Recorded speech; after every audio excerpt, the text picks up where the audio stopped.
Hey everyone, welcome to Princess of Gay. I'm your host Connie, and today we are here with another part of the 2022 holiday special. And this week we will be reacting to the Bill Murray movie Scrooged. So, right off the bat, I want to say, unfortunately, I do know about the semi recent allegations and stuff that have come to more to light about Bill Murray. And yeah, it's been made pretty clear how much of an asshole he is and how just terrible he has been. Maybe not the worst of the worst when it comes to Hollywood, but still pretty bad. That being said, I also acknowledge that he is a good actor. Like, I'm not going to be one of those people who just weirdly and kind of stupidly say, like, oh, he was never that good anyways. He was always overrated. He was never a good actor. Like, people who say that stuff after something comes out about how bad people were or how bad something, like, the author of something is, are, like, kind of dumb in my eyes. Because it's like, oh, you're just going to say it's bad all of a sudden, even though you were gushing about this same actor or this series or whatever before. You're just going to start to say that it's bad because something came out and now they're looked down on more publicly. It's like that's fickle as hell. You're just trying to get brownie points by saying, like, oh, I never actually liked him. It's like, yes, you did. Yes, you fucking did. And it's like, it's the same thing with, like, and I hate to say it, but it's a perfect example with J.K. Rowling and Harry Potter. After J.K. Rowling outed herself as a mega turf and begun showing how absolutely horrifically terrible she is, there's been a lot of people who have said, oh, Harry Potter was never good. Harry Potter was always problematic and troublesome. And here's the thing. Yes, there's a lot in it that's problematic. But the thing is, none of these people thought that before. Before she outed herself as a TERF, no one thought this stuff.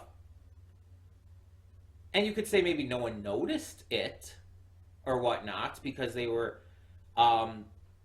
distracted by other things. But the thing is, no one said, and this was never a conversation before she outed herself as a TERF. Everyone loved it. And these people who are saying this stuff like, oh, Harry Potter was never good, it's like you loved it before she outed herself as a TERF. You were just as into it as any of us were. Because guess what?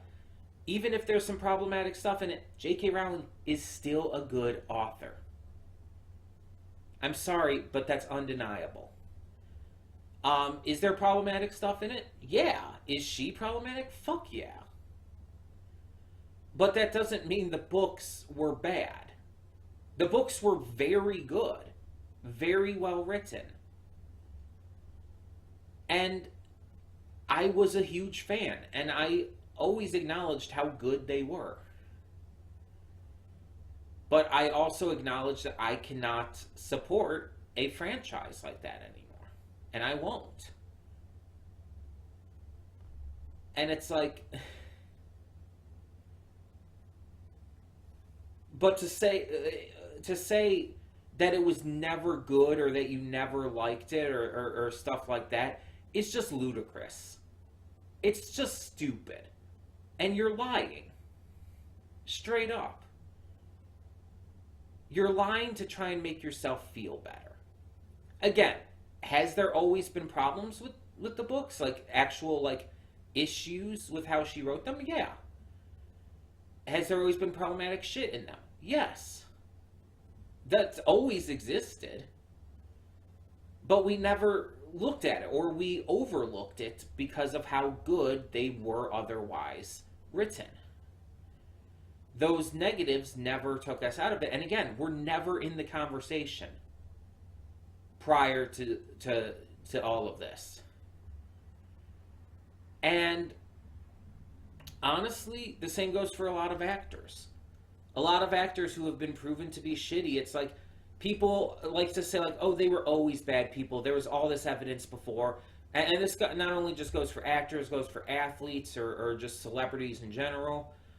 People will like say like, "Oh, there's all this evidence before. They were always like this," and it's like this just now coming more to light, or it's just now in the media and whatnot. And it's like, okay, but it was never part of the conversation. That's the point. You're saying it was never in the media, and it's like, yeah, it was never made publicly, widely known. It was never part of the conversation. Nobody ever thought about it, or in a lot of cases knew about it. So trying to like act like you always knew that is probably false. You probably didn't. And on top of that, you were probably just as big a fan. Kevin Spacey, prior to his downfall because of the horrible shit that came out about him, one of the biggest, most respected actors. Easily. Bill Murray, an amazing comedic actor. And so on and so forth. And we're just going to act like we always hated them? No. I'm sorry, but no.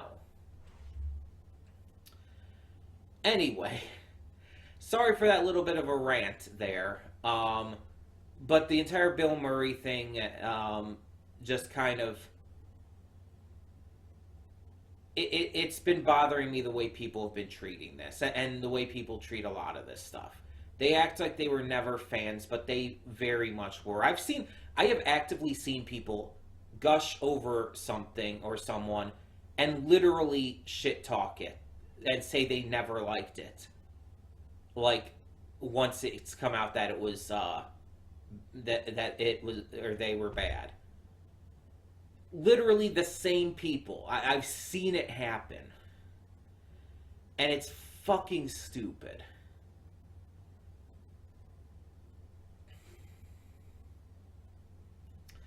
But, so with Bill Murray being in this and all, I acknowledge all of this, and though I do acknowledge he's still a good actor, I acknowledge that I can't actively support him as much as I used to. So it's a good thing I pirate shit. I'm not afraid to admit it. A lot of people would be afraid to admit it or would just not because they like to support official releases, but I'm not supporting him. Not right now. It's like you want me to support him, yet he's been incredibly accused of all this shit. It's like, no, I'm not gonna do that. I'll just pirate this movie. I don't give a shit. Like, I'm not going to get into an entire rant here about why pirating is not a bad thing and why it is actually important, especially for preserving media that would otherwise be lost. I'm not going to get into that rant here, but yeah, it's like, I feel absolutely no qualms about doing this.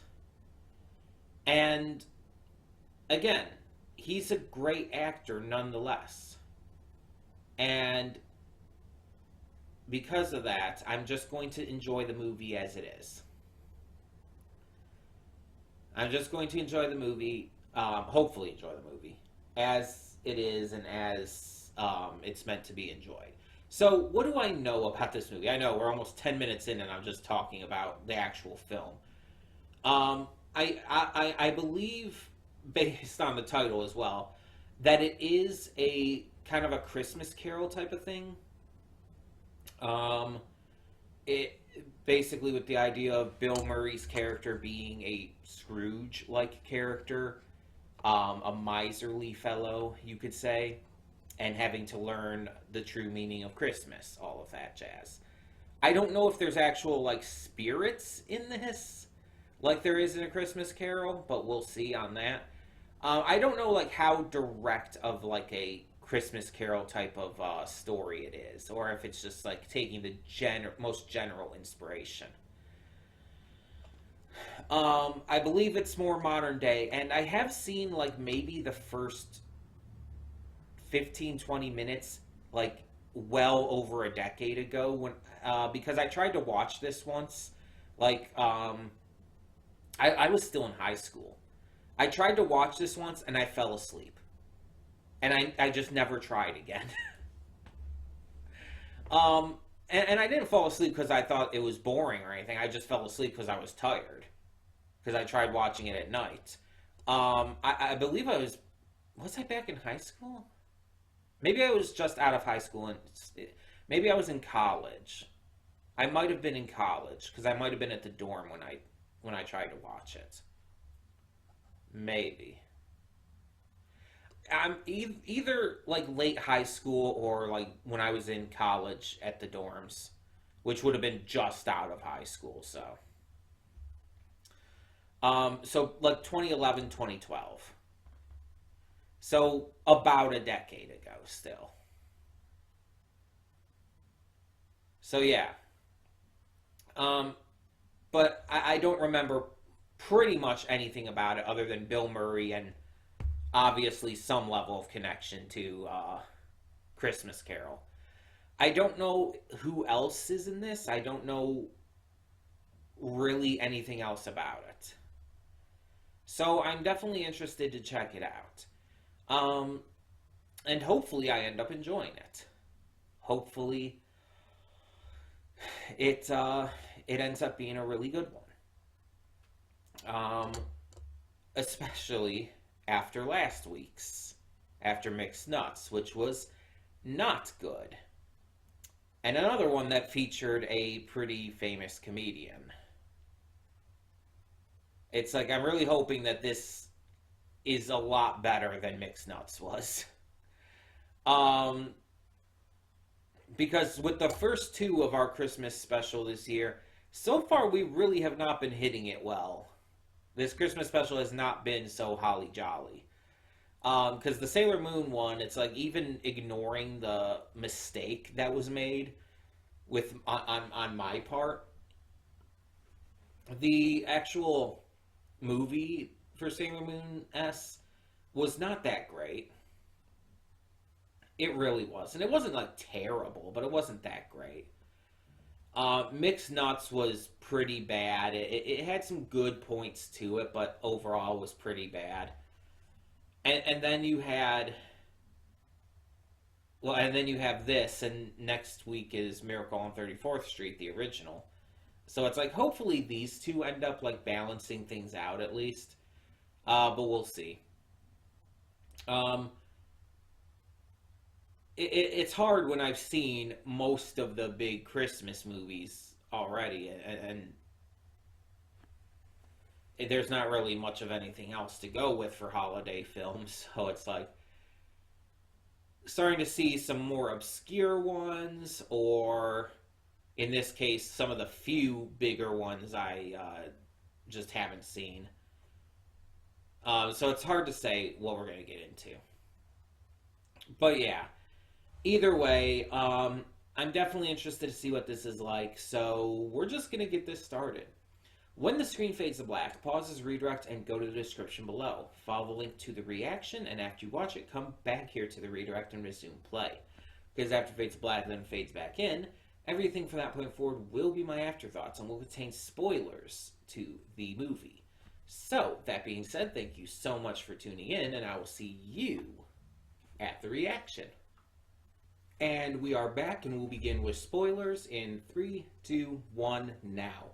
So I was looking up shit for this movie, as I tend to do in between, and, you know, Wendy, let me make sure I get all the information here. Da, da, da, da, da, da. You know James. James was the brother. right? His wife was Wendy. She was in the red sweater during the movie. You saw her during a couple, like during the present scenes, and at the end, of course, when he was, you know, on camera and everything. She was the wife who was in the red sweater with the long dark hair and the bangs and everything. Um, that was Wendy Malick.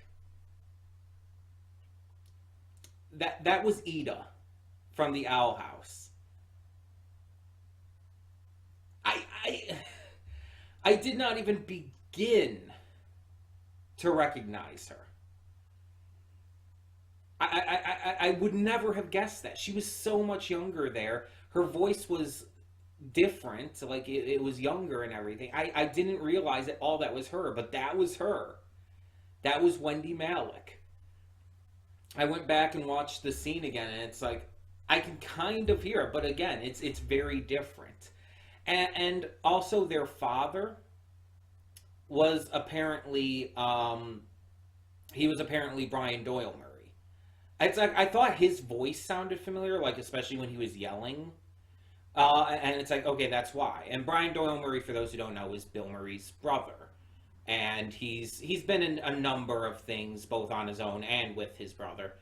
Um, he has a very recognizable voice, so it's like I thought I recognized the voice, but it didn't quite look like him to me. Maybe that's why I didn't just instantly connect it, because I'm used to Brian Doyle Murray looking, I guess, a certain way. I believe he was also in Christmas Vacation with oh God, what is his name? I can't think of the name of the star of Christmas Vacation, but you know. um, and there are others in this that I knew as well. Kathy Kinney was the IBC nurse. Um, she was known for playing Mimi in the Drew Carey Show. But you also had John Glover as Bryce Cummings. John Glover was in numerous things, but one of the things I know him for is Lionel Luthor in Smallville. You have Carol Kane. She was the ghost of Christmas Present. And it's, you know, the really fun, humorously violent one. She was in The Princess Bride, so that's fun. That's always fun. And Elliot was Bobcat Goldthwait. I probably mispronounced his last name there, but he's a very well-known comedian and everything. He's done a lot of things. He's just someone I guess didn't recognize offhand, and I feel a lot of that here because I didn't recognize Wendy Malick either. But it's like that's wild to me. So from what I'm seeing, this movie is still pretty well received and everything. It has a Rotten Tomatoes score, as I always say, keep that with a grain of salt, of 69% based on only 49 critics. With the consensus reading, Scrooged gets by with Bill Murray and a dash of holiday spirit, although it's hampered by a markedly conflicted tone and undercurrent of mean-spiritedness, which I think was kind of the intention. It was supposed to be a little more... intense is the wrong word, but a little more... or a little... I guess it'd be easier to say it's supposed to be a little less family friendly about it. There's another term I'm trying to think of. I guess you could just say a little more spicy about it than your typical Christmas Carol kind of fare. It's not meant to be seen as something that is family friendly. It's not, and it's not meant to be. It's meant to be a little more spicy, a little more not mean-spirited at all. I don't think it was mean-spirited, but a little more... I can't think of a good way to put it, you know? Let's see if something else says.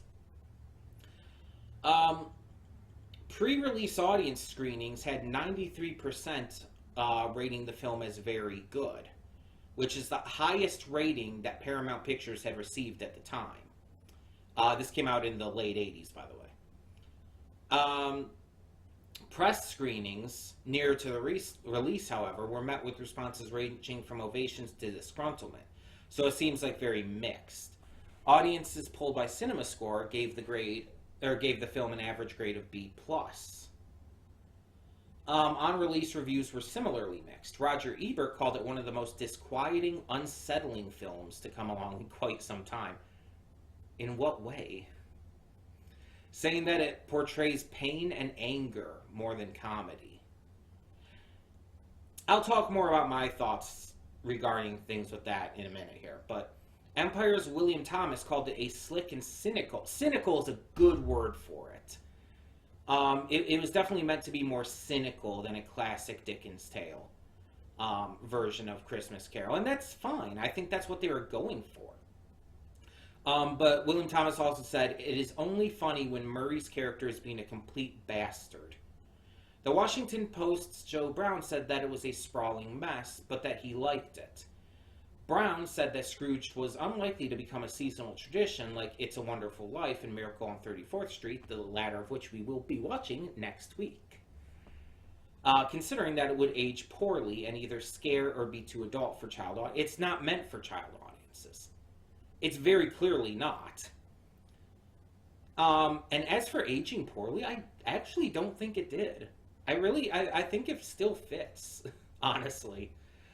The Los Angeles Times' Sheila Benson said that the film's opening is its high point, featuring the parody IBC lineup of Robert Goulet's Cajun Christmas and The Night the Reindeer Died.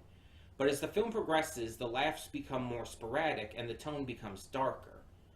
It definitely became darker as it progressed, but I think the opening was actually the really weirdest and just worst part of it, honestly. I think it got better as it went along. Much better. Like, drastically better.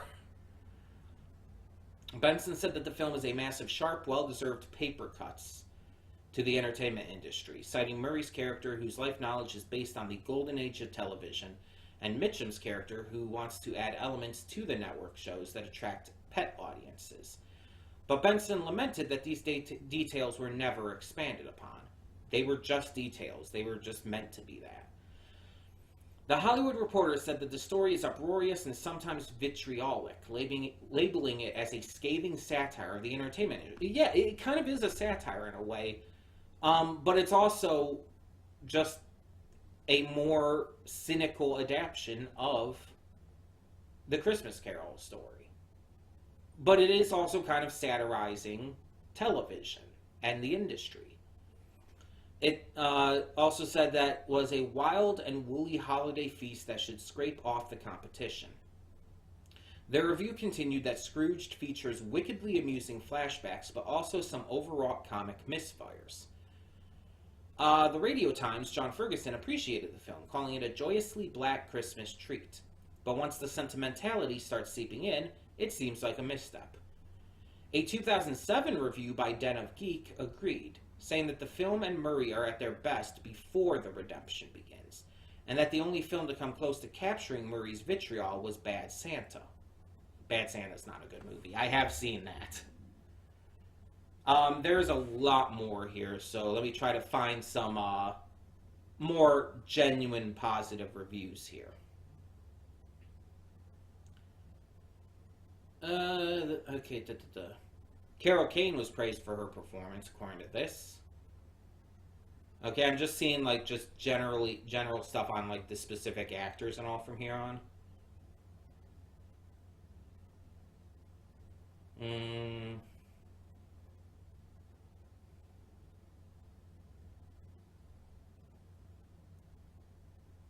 Okay. Yeah, okay, so I'm not seeing anything else that, like, specifically goes too in-depth with just general thoughts on the film as a whole. It's going more into, like, specifics about each of the actors.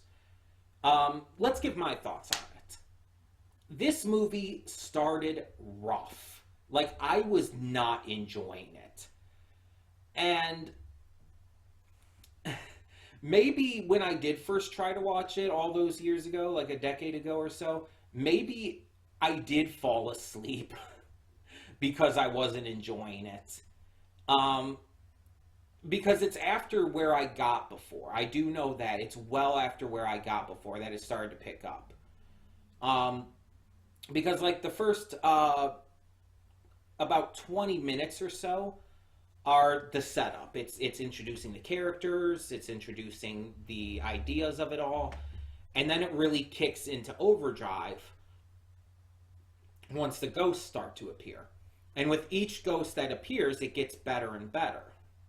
As I said, I think it got better as time went on, and by the end, I was actually like really into it. Because at the beginning, I was basically thinking to myself at the beginning, it's like if this movie does not pick up at all, I'm not gonna like this. The humor is really stilted and weird and off. The acting is off. Like this is like Bill Murray at the beginning of this film was just weird. Like again, I don't know how else to put it besides being off. It's like everything he said and did, and even the ways he moved, felt weird to me. Like it was a first take, and they just didn't bother to try again. But then as it progressed, and again, especially once the ghosts started appearing, it was like night and day practically. It got so much better. And the humor improved, Bill Murray's acting improved, everyone's acting improved. It started getting so much funnier, so much more interesting, and yeah, it became a lot like a more cynical take on a classic Christmas Carol story. Like, it didn't take too much variance, but it was also self aware in that. It was self aware, it was cynical, it was darker in some ways. And honestly, I appreciate that. It was a different take on it that portrayed it in a different kind of emotional range and for a different audience. Unlike the classic Dickens story, this isn't meant for a general audience. It's very clear this is meant for adults. This is meant for people who have had a more cynical view on Christmas through years of experience with that. It's meant to show that the world can breed these cynical views, that the world can like control, especially the media, can control how we think about stuff like this, and that we should instead focus on all the good that this time of year can breed. All the charity, all the love, all the togetherness. That we shouldn't let all of the cynicism of the world get us down. That's kind of the point. And yeah, it's not going to appeal to a lot of kids. And there's parts of it that kids will probably find scary. Like there's a part of it where the dude is just like brandishing a shotgun and openly firing on our main character. It's like that's gonna be scary. A lot of the stuff with the spirits are gonna be scary. Like yeah, the kids will probably laugh at the spirit of Christmas present slapping Bill Murray, but they're gonna be freaked out by a lot of the other stuff. Especially the Ghost of Christmas Future, which, mind you, in pretty much every adaptation, the Ghost of Christmas Future is always the scary, mysterious one that looks like the embodiment of death, the Grim Reaper, basically. Like that's such a stereotypical view. But the other ghosts were very different. Usually the Ghost of Christmas Past is more feminine and more focused on like a leitmotif and everything. In this, the Ghost of Christmas Past is a crazy ass cabbie. And the Ghost of Christmas Present is usually a giant, jolly, Santa-like figure. But in this, the Ghost of Christmas Present is a crazy ballerina chick who has a tendency towards violence. And I like that they went kind of out of the ordinary for that. Even if the Ghost of Christmas Future was more similar to the classic style, though I think there was like the TV face and everything, or whatever the hell was going on with that, which was a little bit of a change. But I mean, the general tone and feel of it was still very much the same. It's like, I think it worked to change some things up and to, again, make things more cynical. And a lot of it was still very much the same. They just did it in a more modern twist, in a more modern way. Like even the kid who was nonverbal after seeing his father killed before him, it's like obviously meant to be the Tiny Tim character. The disability, instead of being a physical disability in this case, was more of an emotional, mental disability. And at the end, he is the one to deliver the classic line, "God bless us, everyone."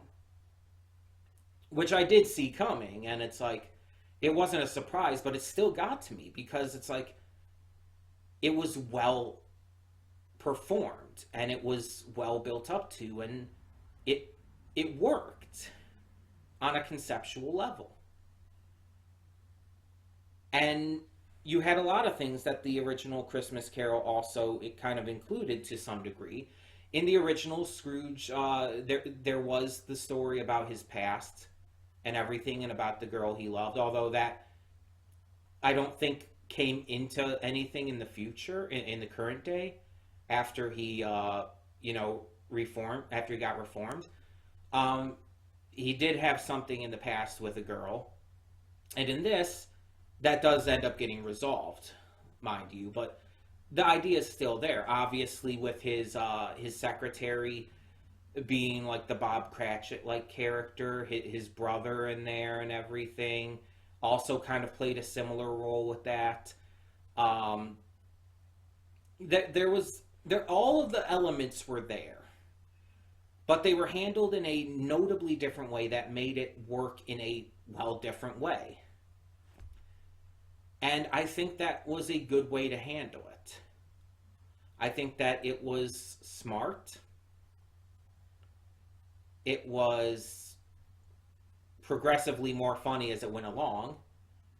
And it was even darker and more cynical at points as it went along, but ended in a very standard holiday spirit type of way, even if it's a little zany with it. And I think that that's all I could have hoped for. It was good. It wasn't like the best Christmas movie. I mean, it's not on the level of stuff like the Home Alone movies, the first two, mind you, or Christmas Vacation I mentioned. It's not on the level of those. Even Elf, I would say, is definitely better. And Elf has a couple issues with it that didn't age quite as well. But only a couple, mind you. Most of it's still fine. Most of it's still great. And I'm not even a big Will Ferrell fan, but yeah, this was good. I don't think it's something I'd watch every year. It's not something that would be like top of my list for holiday films and whatnot. But it's something that I'm glad I checked out, and I enjoyed it. And it's the first of these Christmas movies that we've done for this holiday special so far that I can actually say I really enjoyed. At least to a notable degree. Because, again, the Sailor Moon one was just kind of okay, and Mixed Nuts was bad. So hopefully next week is another good one, though, because next week is Christmas.